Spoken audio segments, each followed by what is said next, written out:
we centered in Wabanaki values from the very beginning, you know. The what would our ancestors do question, like daily.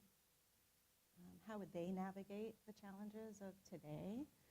Because let's face it, they went through a little bit more difficult times than we're dealing with today, even though it's challenging, right? Mm-hmm. It might be the most challenging that we've faced, but I always think about their challenges first. So that's why I root myself or ground myself always in those gifts, and I always go to our people, of course. But yeah, 2025 has been a wild year.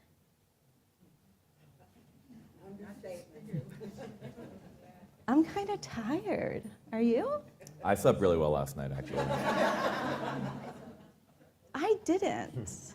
But it was a beautiful ride here.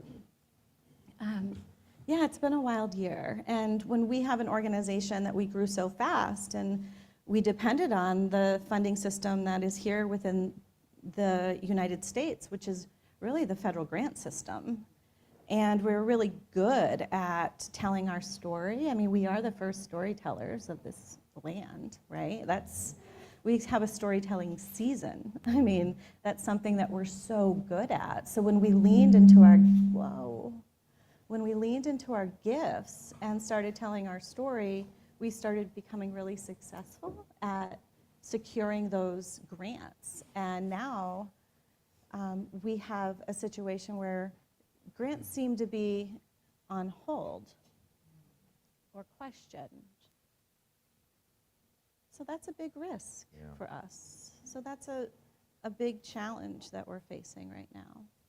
Let me ask this question. I mean, I love storytelling.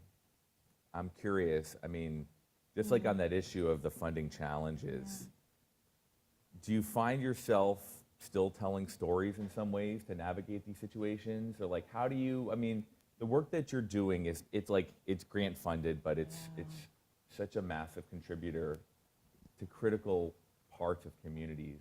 Yeah. Do you find yourself telling the same stories the same way, telling new stories? How are you navigating these challenges?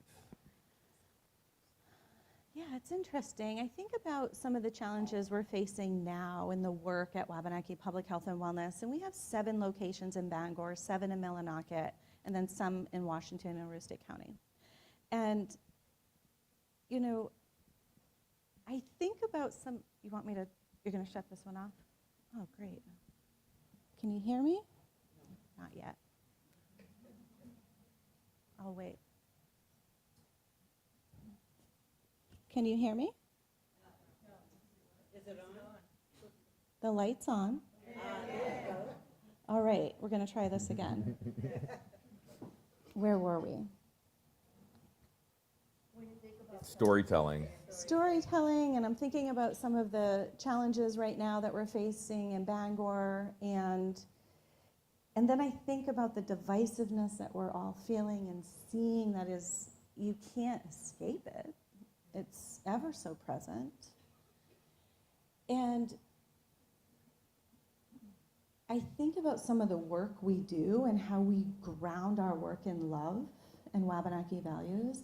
And when you do that, and when you ground your work in the Wabanaki welcome, you start to welcome others that need you into your services too. And that's what we have found at a great extent in 2025. That's been a little different.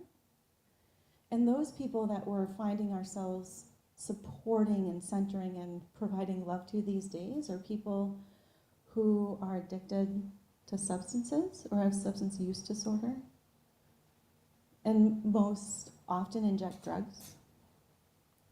And so we're a harm reduction provider, and we always have been in our communities, and our services have increased over 2,000%. And that's well talked about. We tell those stories in the media a lot. And those people are not Indigenous people, Corey. They're not Wabanaki people. But we're the first welcomers of this territory. If we don't serve quite honestly, they don't get served. That's just the reality. So what do we do as Wabanaki people, still the welcomers of this territory, right? I think we lean in and serve, even when it's hard. So we're doing that. I remember, oh, geez, it was years ago now, but I had just moved to Portland from Washington, D.C., and I think we were just starting to work together through Drummond Woodsum. And you hosted at Drummond a meeting of all of these agencies, you know, regional heads from SAMHSA and HHS, and we were all in the, like, at my office, there's these two big conference rooms that they can open up and make a big table that kind of spans two rooms. And I remember sitting at this table and looking, and there were all of these federal officials, and you pretty much just told me to roll with it. I didn't really know what was going on. I wasn't really there as a lawyer. I was really there as a witness, I think, more than anything. And I remember you explaining to me what needed to be done and how you would bring together all of these federal agencies to share with them your vision for building a treatment network for our community. And that was probably in 2017. And I mean, I can sit here and testify to the amazing work that you have done and the network that you guys have built. And so I just want to give a round of applause for Lisa and Wabanaki Public Health and Wellness. Of course, it's really incredible to behold. And I'm sorry the challenges that you all are experiencing, but I've got a lot of confidence that you all are going to overcome. And so I guess let me just ask this, like through the challenging period that we're going through, you talked about values and holding on to our Wabanaki ways, but you know, what grounds you through this? You know, what do you find that's given you light just sort of day to day in the dark times? You know, it's interesting because when you talked about those federal officials, those are my friends, right? When you lean into Wabanaki values, you really can't go wrong in whatever you try to do because you lean into relationships and you build those relationships, right? And so, you know, what grounds me is always the action of those values, right? How are we carrying those out? So it's fun to think back because that was 8 years ago. I mean, we didn't have anything. Esther, I think you were with us when we just had an old Subway storefront in Old Town, Maine, like 8 years ago. And now there's at least 14 different buildings holding really critical work. We couldn't have done it without the federal government. We want to work with them. We want what they want. Healthy, well, places and people.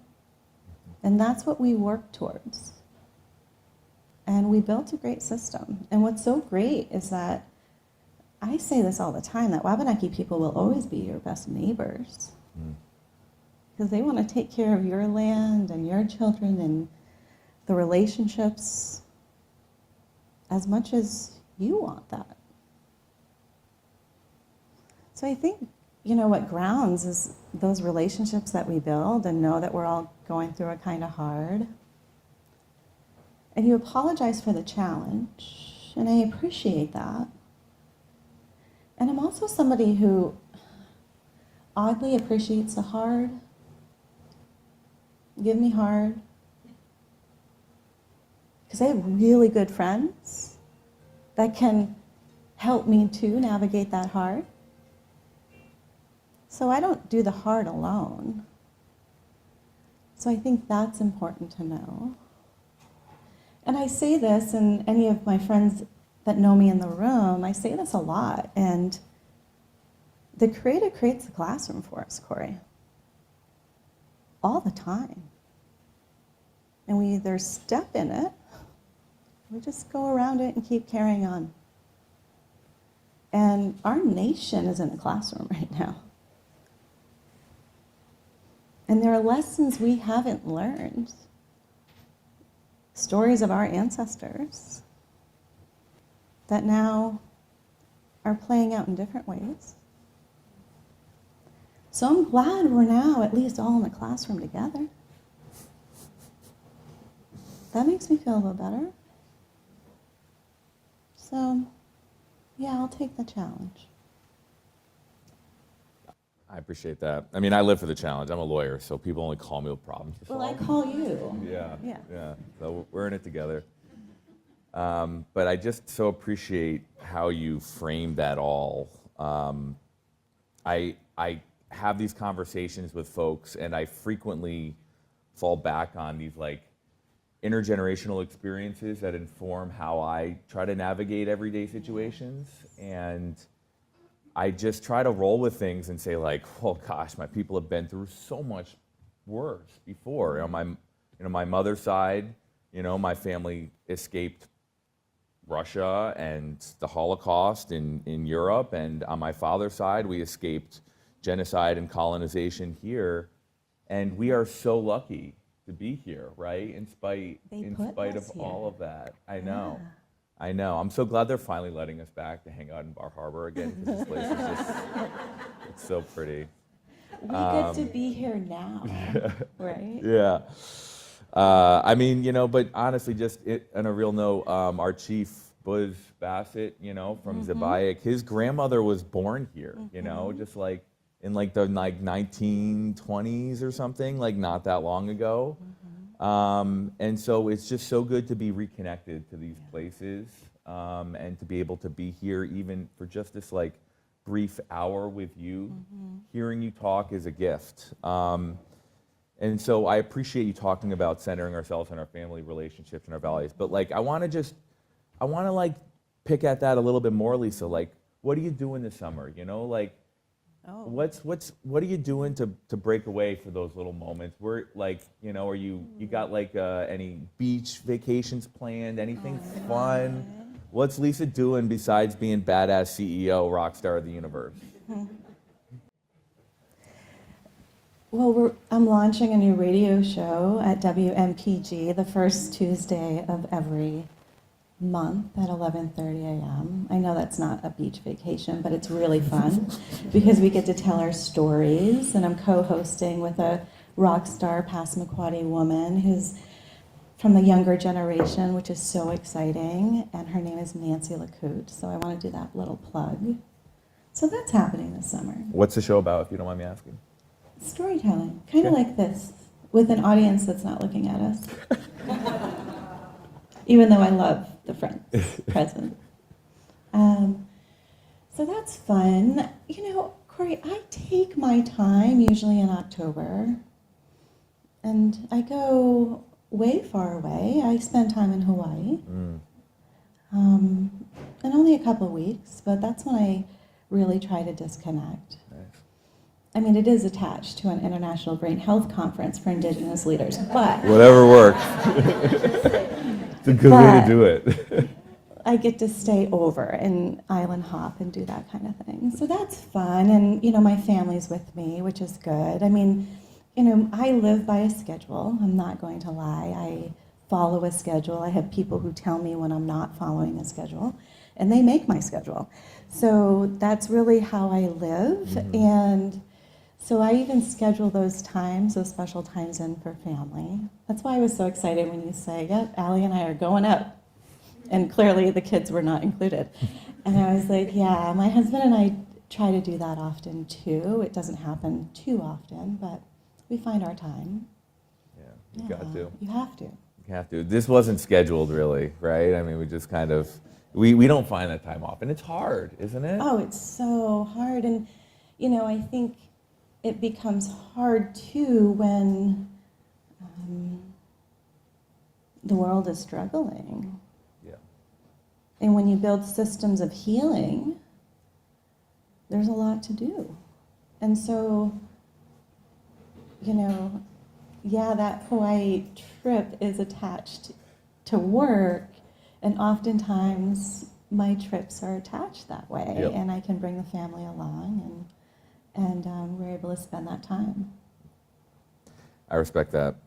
I'm hoping to tack a Disney World trip on for my kids. Do a That's work trip fun. We've in been March. talking about that, yeah. I've never been. And Oh, wow. I've got a work trip like down there, and Disney World's an hour away. I'm like, well, Oh, you have to do Disney Yeah, World, right? Yeah, I think so. Yeah, I think so. It'll be fun. Yeah, we did that, and we're talking about doing it again. Yeah, and I told you how we're thinking about going to ride water slides in connection with the work trip later this summer. So we do that every year Yeah. at a different location, but we do that every year.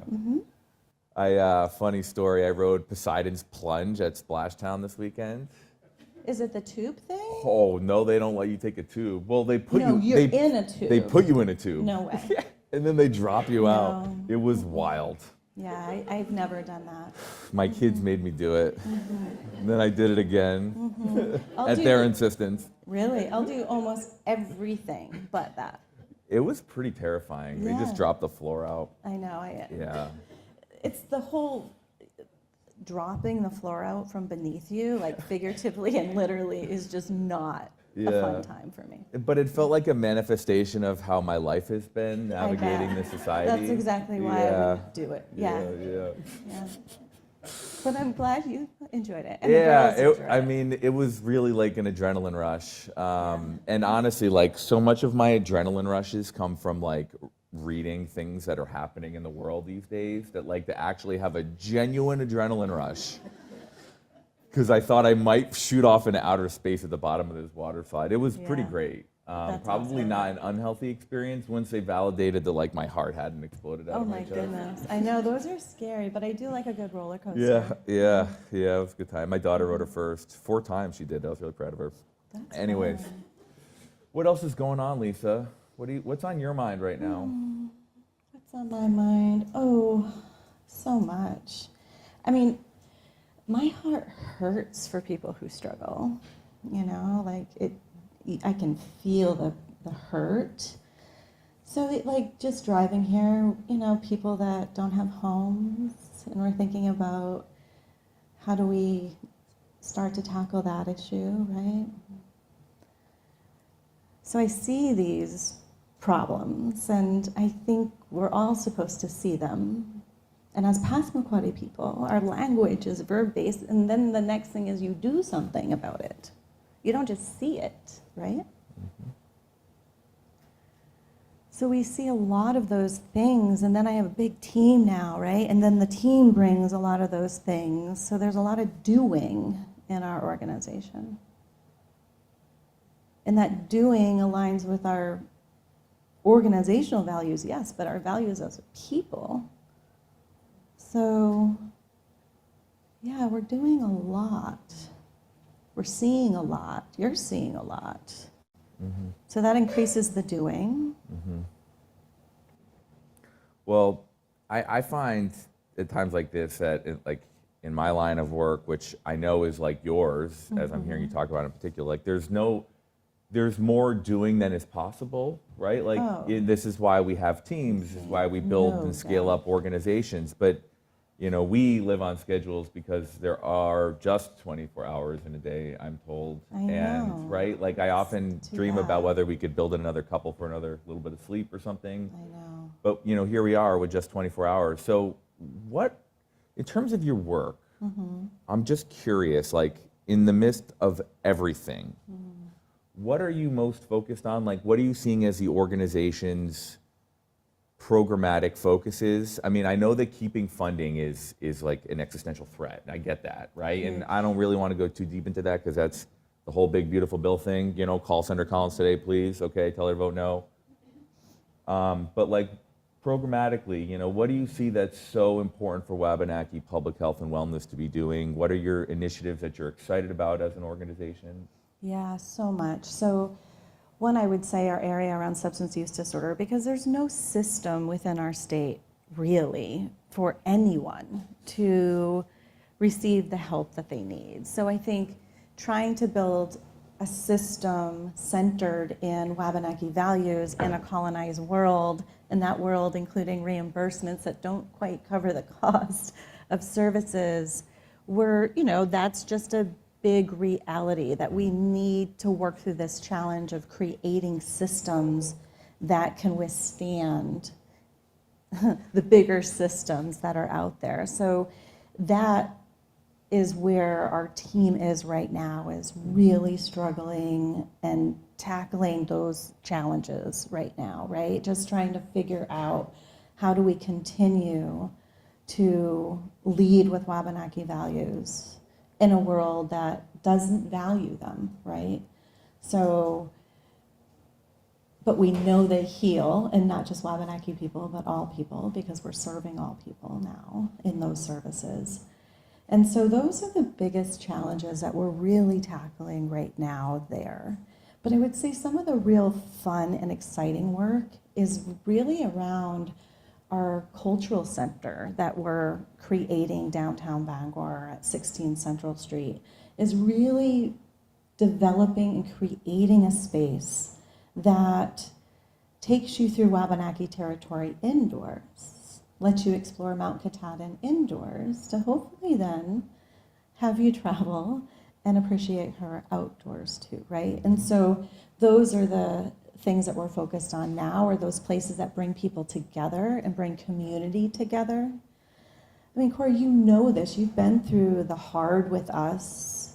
And what I mean by hard, the racist hard with us, in terms of building this organization. I always talk about the racism tax. I know I'm going all over the place, but the racism tax when running our organization, it's like, why was Corey in that meeting 8 years ago when he wasn't sure what he was doing in that meeting? Well, it was because I knew I needed lawyers growing an organization, because you needed protection.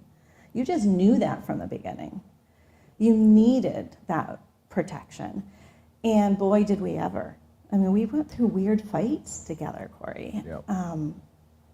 just for wanting to build healing services, and people in places that didn't want us to be their neighbors, and quite strongly worked for us not to be there. So, you know, I think about that story of, you know, just 8 years ago, and the stories now, is just stories of love and acceptance and building community. And I think Wabanaki people do that really well. So I'm excited about leaning into building this big community center that people can come and learn about Wabanaki people and values, and not be worried about them, but be able to embrace them too, because they're healing for everybody, not just Wabanaki people. So I'm really excited about that work, about continuing to build community and places for community to come together and learn about Wabanaki people, and hopefully lean into Wabanaki values, because not only do our relationships need them, our Mother Earth needs those values more than ever right now. So I'm excited about that community building work that we're leaning into, which is different than individual healing work, but still so necessary. That's great. That's great. So I'm now really, you've piqued my interest about this center that you're building. And so could you tell us a little bit about what the vision is for what it will be when it's done? I mean, you mentioned visiting all of the communities, but are we talking sort of like, like an art exhibit? I think I heard maybe there might be a cafe attached to it. I love baked goods. I mean, what are we talking about here? Well, I don't know how many baked goods will be there, but there'll be a lot of indigenous flavors there. So really this whole idea, it came about in two different ways. And this is our new Wabanaki Youth and Cultural Center that we're in the process of building now. And Esther, who is with me today, is one of our directors of that center. And we're building it out now. And what we wanted there was a couple of things. First, our young people wanted a place to go. They wanted a place after school. A lot of our young people are going are in tribal schools until 8th grade, mainstreamed into high schools all across the Bangor area, and they wanted a place they could connect after school.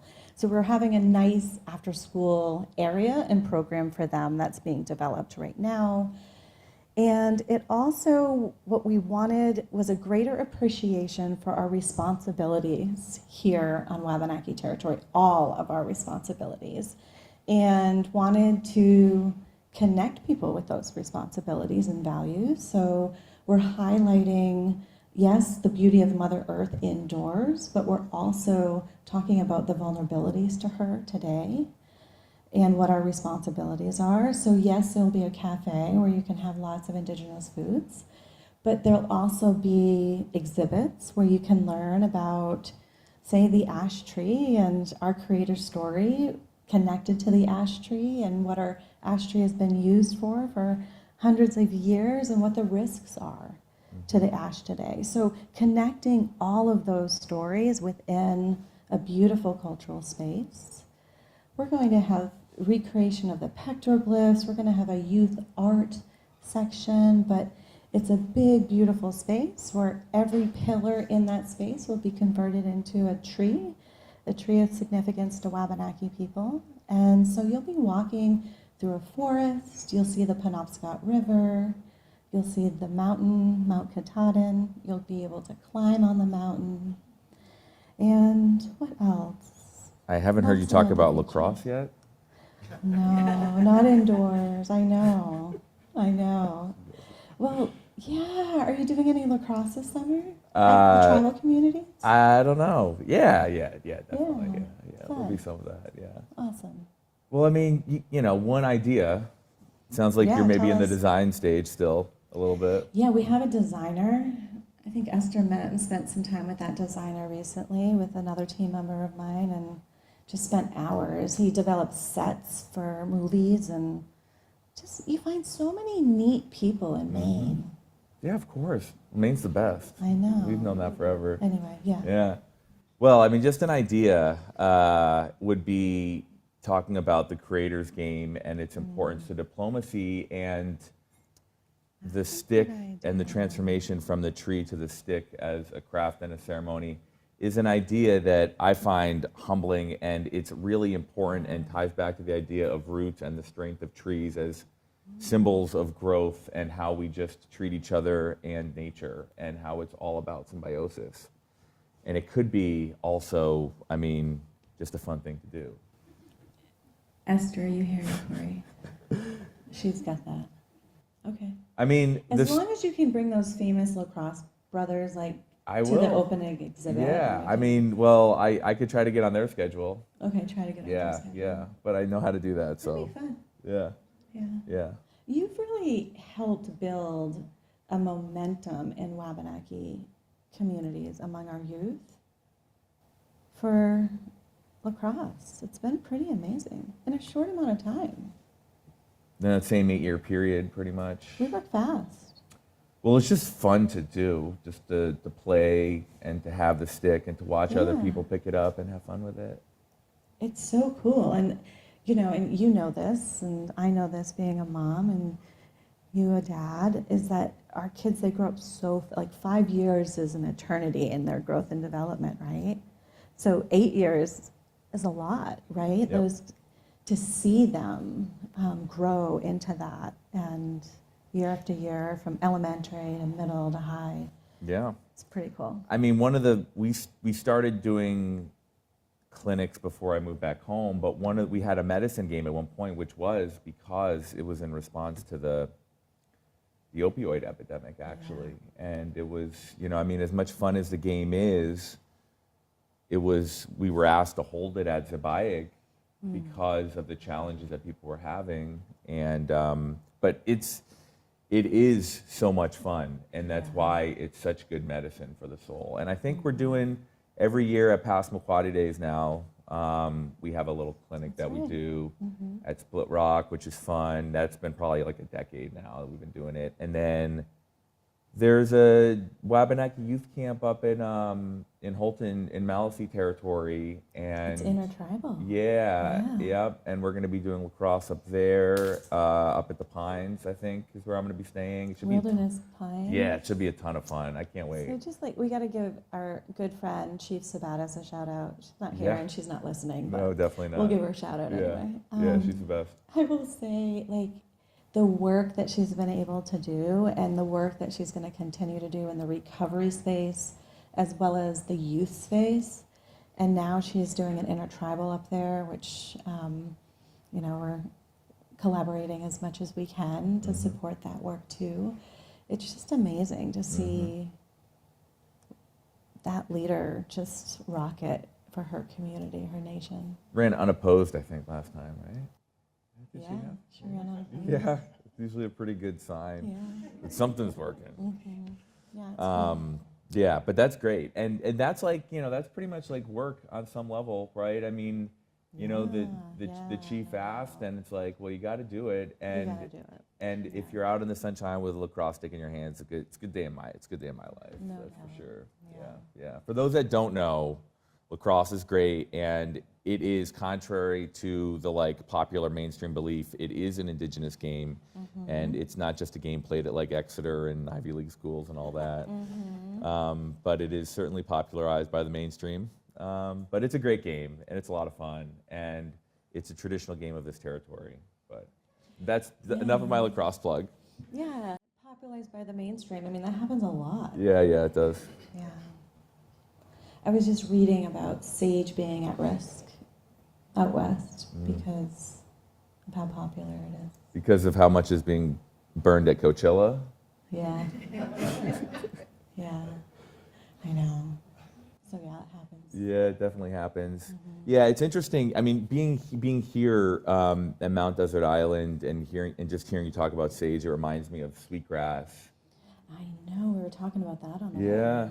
yeah, and how it's now become much more of like a popularized thing, but the history of its collection here, and I mean, there's been some amazing Wabanaki studies, or like I guess work by doctors, if you will, doctorates, people with doctorates, to study the importance of ecological knowledge and preserving these sorts of things in the face of this sort of pressure. I mean, have you, Suzanne Greenlaw, I Dr. was going Suzanne to say, Greenlaw? Dr. Greenlaw, and Yeah. another shout out to a rock star Maliseet woman. Yes, yeah, for sure. Maliseet's well represented here in No conversation, kidding, yeah. So yeah, Suzanne's work around sweetgrass, and of course, I always, I'm concerned about the vulnerability of it becoming mainstream, right? And just coming here today, I remember this is where my father used to take me when we collected sweetgrass as a child, and so, you think about that, the risk and the protection of it, and hope that education and talks like this can help with people tending to their responsibilities. Yeah. There's this, I heard Dr. Greenlaw tell this story about walking here. It must have been somewhere in the park, and there were these elders that were collecting sweetgrass, and then there were these NPS, scientists or something that were, walking alongside them that were very concerned about sweetgrass management. And they had determined, based on their data, where it was best to pick the sweetgrass. The scientist told the elders. The National Park Service scientists. And then they sort of like compared their notes with the elders, who of course didn't have any data except what they intuitively understood based on understanding the land. And they picked these, places where they picked separately over time. And you'll never guess which places grew sweetgrass most healthy. It was not the places selected by the scientists from the National Park Service. Shocker. I know, but it's so, it's like the creator creating that classroom for them, Yep. right? And guess what? They separated it. Yeah, it's Beautiful. great. Yeah, it's great. It's great. Those lessons are all around us. Yep, they are. They are. Well, how are we doing on time? I think we're ready for maybe some questions here. Yeah, absolutely. Just test out this mic real quick. So if folks could speak into the mic, that'd be great, because there's an audience joining online, and they'll be able to hear you. You speak to Wabanaki values. Can you give us more of an explanation and maybe an example of how they would conflict with Western values? One real easy one is we're the first welcomers of this territory. We welcome everyone. We don't just welcome you, we support you, we help you survive, we take care of you, we care for you and the next generations after you. Is that what you're seeing around you today? Ooh. It breaks my heart when I see families torn apart. And I hope it breaks all of yours too. So that's one easy one. There's many more. There's conflicts all over in terms of westernized values. Well, I think this group shares your values. Oh, I do too. Yeah. And that's what's beautiful, right? And the more and more abundance we can have there, the more and more grounding we will also share, right? I didn't mean to just rhyme. I'm not a poet.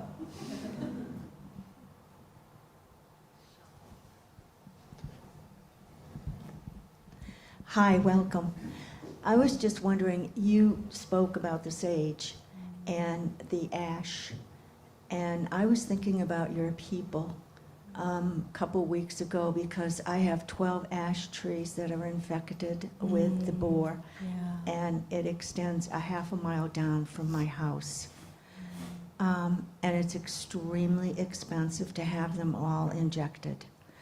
What do you find this happening up north also? And what, I don't know what to do about it except you got to inject the trees. And it would be devastating to lose. I think of Jeremy Fry every time I see an ash tree with a boar in it. Yeah, I think Jeremy and his amazing gifts is so wonderful because it reminds us of our responsibilities, you know? And Jeremy comes from generations of amazing basket makers, right? I don't know about tree management, Corey. Not much, other I than don't we've been know. watching them come for a long time, and it's been known for a long time that they're coming, and that they pose just a severe, like, potential existential threat to one of our traditional practices. And there's somebody here who I met earlier, Lauren. I don't know if she's still here, but she works in forest management related activities, and some of my work touches on forest management. I don't know specifically about the injections or anything, but I mean, I'll just say I struggle with sometimes. I went to Woven, I went to Jeremy's exhibit and watched him put on the whole thing. It's beautiful, right? I mean, mind blowing, frankly. The whole family, love the family, and Amazing. I spent time with Moose yesterday, and Amazing. they're incredible, but I can't help but think about, well, these are here, like, what can we do? Like, these are baskets that are made. Great. I love looking at them. What about the people that will be here needing to learn our practices in generations? That's right.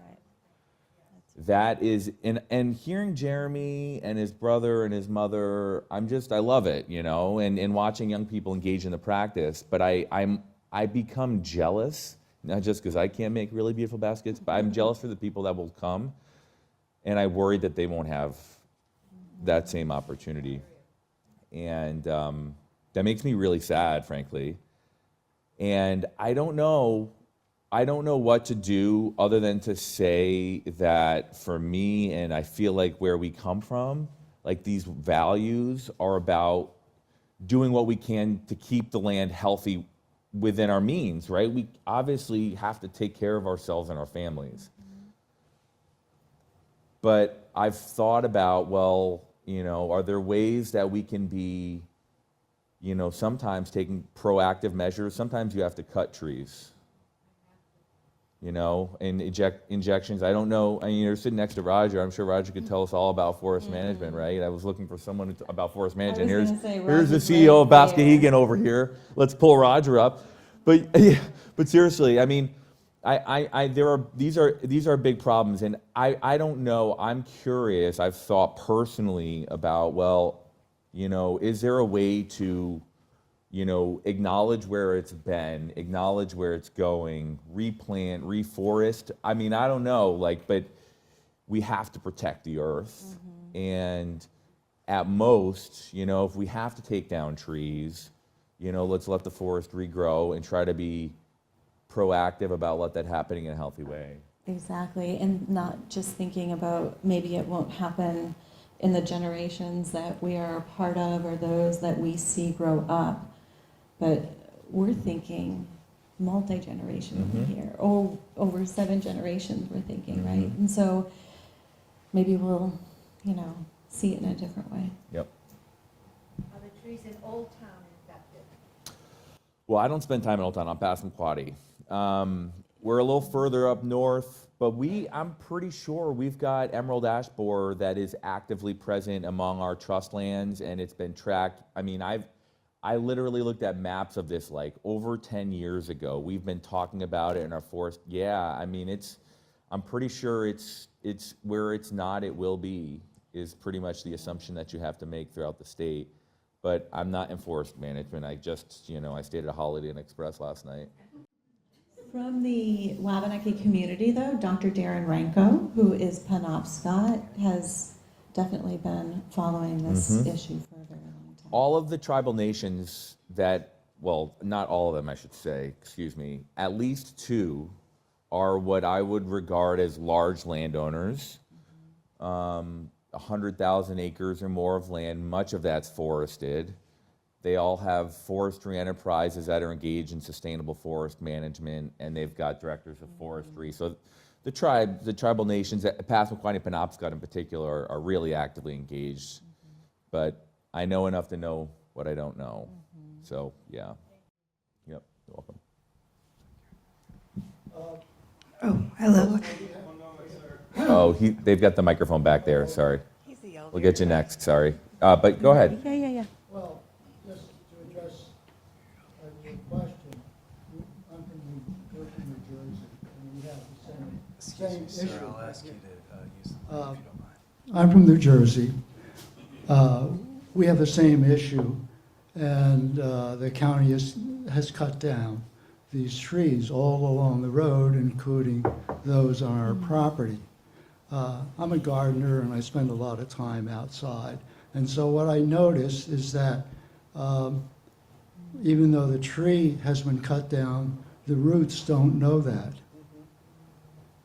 The roots are still alive. And so what they do is they send up shoots on the bark side, and it can be in layer. And so there'll be a cluster of those shoots coming up. And so what I've done is to pick out the strongest, straightest one, okay? And I cut all the others. So all that life force goes into that one sapling. And they tend to bend over a little bit. So I made a crutch to hold them straight. And I've done, now I'm in my 3rd year of this. And it's growing like crazy, Wow. There you go. okay? And we have a couple of others on our property. And I've done the same thing. I've also done the same thing with other trees that have come down, that are flowering trees. And it works. The roots are alive still, and they don't know what's going on upstairs. And so they send up these shoots. Okay, so we have some flowering dogwoods that have really come back alive again with flowers. And it takes a few years to see you'll get results right away. Okay, you'll see the results right away. But we'll just hope that those borers stay South Jersey instead of North Jersey. Okay, but you can, if every landowner does a little bit, well, that's a lot. Okay, and that's how I'm doing it. All right, so that's what I have to say. The other thing is, the other question, is there any place where your values are codified where I could go when I leave here and, go back over them somehow? Mhm. Do you codify them in writing or literature in any place? It's kind of a weird question. What do you think? Go for it. I mean, We don't have them really I would say our written website in a is law way, though. simple. It's not Yeah, but codified. it's deeper than that. It What about- is deeper than that. What about the Abbey Museum? They've got a great bookstore, and it's right down the road. And I feel like, It's a good place to go. like for Wabanaki literature, maybe. You can find a lot of good stuff. Maybe. I mean, I'm thinking out loud here.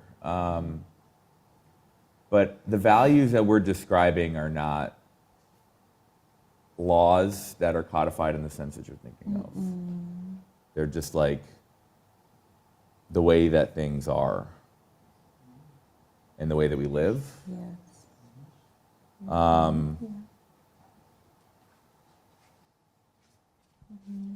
I'll say, as a lawyer, we couldn't codify this and practice it the way that we want anyways, because the laws of this state are oppressive and they don't let us live the way that we desire.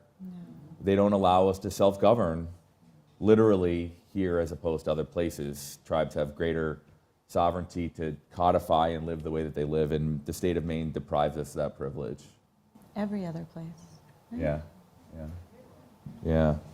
Maine is uniquely anti-Indian in its policy. Extremely. For those that didn't know that, you should definitely know.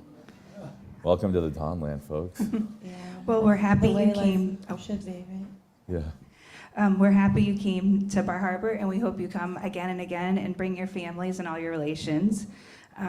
This land is your land. And so just thinking about something that's happened today in Bar Harbor. Today's the first day that the MDI, Mount Desert Island Hospital, will not have a maternity ward moving forward. And that is a devastating blow to the community. And it's the 10th maternity ward to close in rural Maine in 10 years. That's right. And thinking about the next generations and moving from survival to thriving, obviously you need a next generation. And so I'm just curious what the Wabanaki, or how they're dealing with, low birth rates and not having maternal health care, which is family health care. And obviously home birth is an option, but it's not an option for everyone. So I just wondered if you could speak to that with your Public Health Alliance. I am so glad you asked this. It was like a gift right there. Because when you said, what are you excited about? I almost said this, and I'm like, hold back. Because we're not quite there yet. But I'm going to tell you about something I'm really excited about. Because we see what you see. And they lost one in Aroostook County recently, or will soon. And I was meeting with Chief Sockabasin, our rock star friend. We work together really closely. And I said, Chief, this is it for us. We can do something about this. And we're doing something about this. We're looking at policies around doulas and getting doulas trained. We're looking at indigenous birthing centers. And how do we create a system of indigenous birthing centers? But guess what? Not just for us, for all of you too. Because we're in a crisis, right? Just like when we built our detox, our medication-assisted withdrawal program, right from the beginning, we're like, nobody can find a bed. We can't just open with indigenous values centered and not have this open to everybody.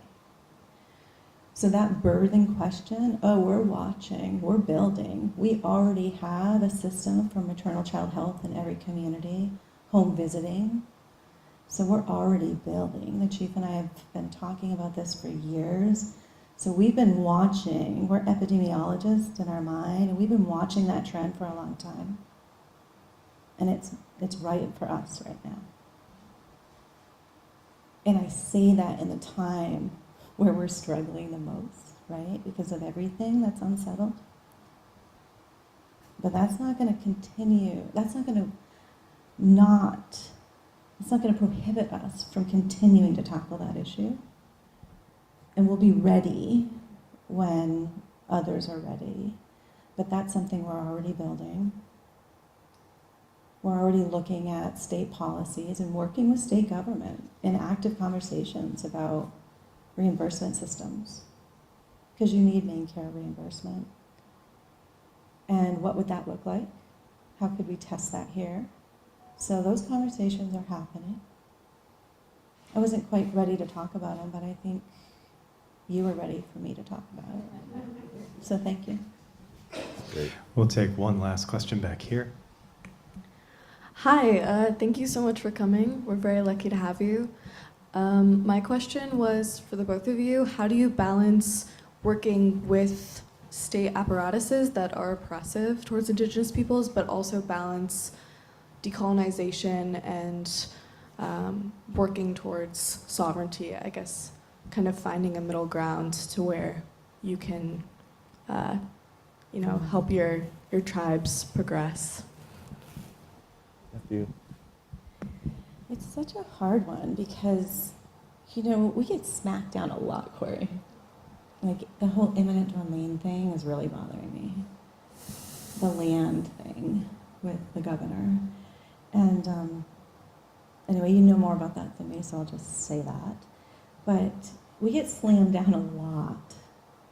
And I think the practice that we're really good at is still navigating that relationship and where can we have forward progress. And sometimes that's really hard because when you're getting slapped down over here, you might be making progress over here, but it still hurts. Yeah, and that's when I lean into ceremony and our values, and continuing. I know what my job is, and it's to move, it's to make progress. And yes, for Wabanaki people, no doubt, but I have quickly learned in my 8 years as co-CEO that it's not just for Wabanaki people. Everyone's struggling. Those babies are struggling, right? And those matter to Wabanaki people too, those babies. So you still are in it, even though it's hard over here, you're making progress where you can. Yeah. How about you, Corey? You're in different fights than I am. Yeah. Yeah, I don't know. It's a really good question. It's so loaded. I mean, I recognized when I was younger that I have the capacity to help. I'm very fortunate in so many ways. I recognized oppression and injustice in my family, like dark things. And I learned from that. And I saw how the justice system didn't work for my people. And I listened to stories about that. Stepped in the classroom. I shared in the tears. I internalized the stories, and I chose a path for my career that put me into that state apparatus. And some days are harder than others. I was thankful in part because of the pandemic, because it allowed me to be on Zoom and not in person with some of these racists. And I was able to turn off my camera and go on mute and drop loud F-bombs behind a closed door. Yeah, I did it fighting for my people's clean water. Gosh, And Corey, clean water. Right? Because this stuff's delicious. Our people don't have it. No. But you know what I ground myself in is just rolling through, trying to find like the goodness in everything. And like some days are hard. Like the governor vetoed a bill last week to allow the tribes to have our lands protected from being taken by the state's power of eminent domain. No other tribes in the United States have lands that are subject to taking by a state, but ours are. The legislature passed a bill to take that power away, to put us on par with other tribes in that regard, and the governor vetoed it, and it won't be overturned. That was hard. But you know what? I was out with my wife at a concert the other night, and I went to the restroom, and I was going back to meet her and some of our friends, and this guy pulled me aside. He said, Corey Hinton, are you that tribal attorney? And I was like, I don't know, it depends who's asking. I know, this stuff happens, huh? And he goes, oh, I'm part of the Wabanaki Alliance. Oh, great. And he said, I'm helping you and the tribes achieve sovereignty. And shit, That's why I do it, you know, because we are making progress. No Because when we go home Mm-hmm. and we see the condition of our communities, Yeah. we know how important it is. And like, you know, we're uniquely situated to help. And so I tell myself, just got to put on that hard hat every day. It's been lovely to share this space, but the world is on fire. Yes. And it we just is. got to enjoy these moments and go back to the hard work. And then get to work. After having a nice lunch in Bar Harbor. Oh yeah, can't wait. Love that. Thank you so much. Thank you. Good job. Thank you both so much. Thanks for bearing with the mic issue early. Wonderful. Well, this conversation could keep going, and I know I stranded a few hands, so stick around and chat with Corey and Lisa. Hopefully you'll be able to stick around for a few minutes.